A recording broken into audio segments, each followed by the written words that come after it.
एक गांव में एक गरीब किसान रहता था। उसका एक बेटा और एक बेटी थी।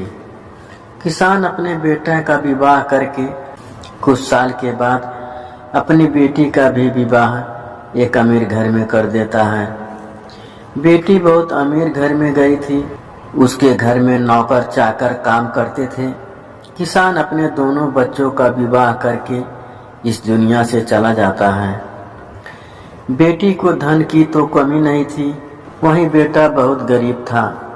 किसी तरह खेती मेहनत मजदूरी करके अपने परिवार का पालन पोषण करता था। उसकी पत्नी भगवान भोलेनाथ शिव की बहुत बड़ी भक्त थी। गरीब होने के बाद भी वह भगवान से कोई शिकायत नहीं करती थी। वह थोड़े में ही गुजारा कर लेती और अपने परिवार के साथ खुशी से रहती थी। वहीं उसके पति की बहन धन ज्यादा होने के कारण घमंडी थी। वह अपने भाई के गरीबी के कारण उससे कोई रिश्ता नहीं रखना चाहती थी। उसकी बहन धन के घमंड में इतनी चूर थी कि अपने भाई को देखना तक पसंद नहीं करती थी। समय बीतता गया और बहन के ननद की शादी पड़ी। उसने अपने भाई को बुलाया तक नहीं। किसी तरह उसके भाई को पता चला और बिना बुलाए ही बहन के घर शादी में चला गया। बहन उसको देखते ही अपने नौकरों से कहकर घर से बाहर ही लौटा देती है। भाई भूखा प्यासा रोते हुए जा रहा था। तभी रास्ते में उसको एक बूढ़ी माँ मिलती है। उन्होंने उस भाई से पूछा, बेटा क्यों रो रहे हो? इतने में वह सारी दुखदाई कहानी बताता है। बूढ़ी माता ने उसे समझाकर चुप होने को कहती है। बूढ़ी माता जी गरीब किसान के बेटा से कहती हैं कि यहीं पास में मेरा बगीचा है, चलो कुछ खा के आराम कर लो।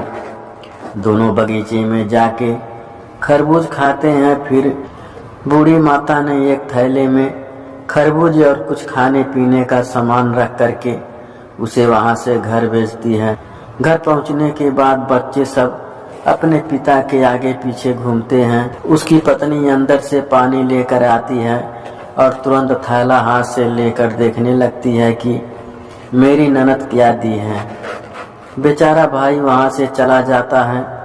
उसकी पत्नी जैसे ही उस खरबूज को काटती, खाने के लिए उसने बीज की जगह हीरे मोती चमक रहे होते हैं।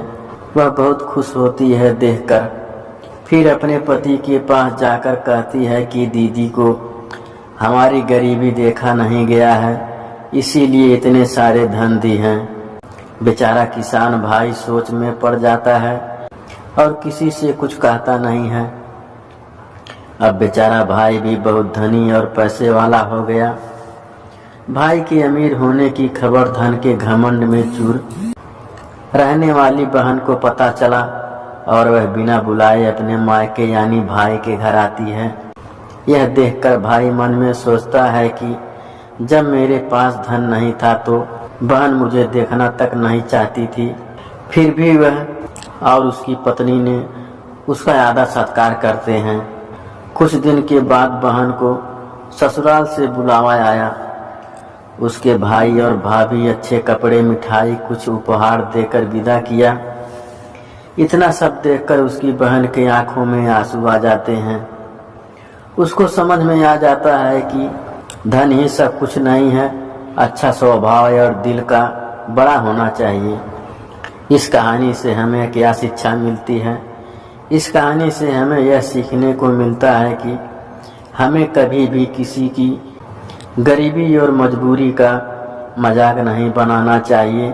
गरीबी के कारण किसी से रिश्ता नहीं तोड़ना चाहिए। समय कब कैसा करवट ले लेती है कि गरीब अमीर और अमीर गरीब हो जाता है। इसीलिए सभी के साथ आदर सत्कार और प्रेम से रहना चाहिए।